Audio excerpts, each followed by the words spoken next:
बापलेकाचं प्रेम बघून माझं तर पोट भरलं. हे मी का म्हटलं हे पुढे सांगतेच, पण त्याआधी आहे ना मस्तपैकी इडलीचं बॅटर बनवून घेतलं आणि आहे ना बाळांना इडली बनवून दिली होती. शर्विलची रिॲक्शन बघा. तो त्यानंतर ऑइल बॉटल क्लीन करायची होती, त्यामध्ये गरम पाणी करून साईडला ठेवली. तोपर्यंत बाकीची कामं आवरली आणि त्यानंतर विम लिक्विड टाकून ती पण क्लीन करून घेतली.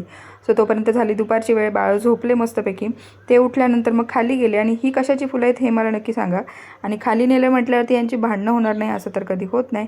सो दोघांचं भांडणं खेळणं चालू होतं. थोडा वेळ त्यांच्यासोबत टाईम स्पेंड केला आणि त्यानंतर मग दोघांना वरती घेऊन गेले आणि ना संध्याकाळच्या स्वयंपाकाची तयारी केली. तर संध्याकाळी जेवणामध्ये आज आहे ना मस्तपैकी इडलीचा मेन्यू होता. सो इकडे सांबार वगैरे बनवून घेतलं आणि माझं जेवण तयार झालं होतं. तर मस्तपैकी सांबार, इडली आणि चटणीचा बेत होता.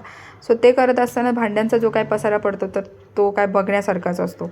सो सगळ्यात पहिले तर ते क्लीन करून घेतलं. म्हटलं ते जोपर्यंत क्लीन होत नाही तोपर्यंत मला जेवण जाणार नाही. कोटा वगैरे क्लीन केला. त्यानंतर जेवायला बसलो आणि जेवण करत असताना ह्या दोघांचं प्रेम बघा तुम्ही. इतक्या प्रेमाने कधी मम्मीला पण खाऊ घातलं नाही, तितक्या प्रेमाने पप्पांना भरवायचं चालू होतं. सो चला, असा होता माझा आजचा दिवस. भेटूया पुन्हा नवीन व्हिडिओमध्ये. तोपर्यंत बाय.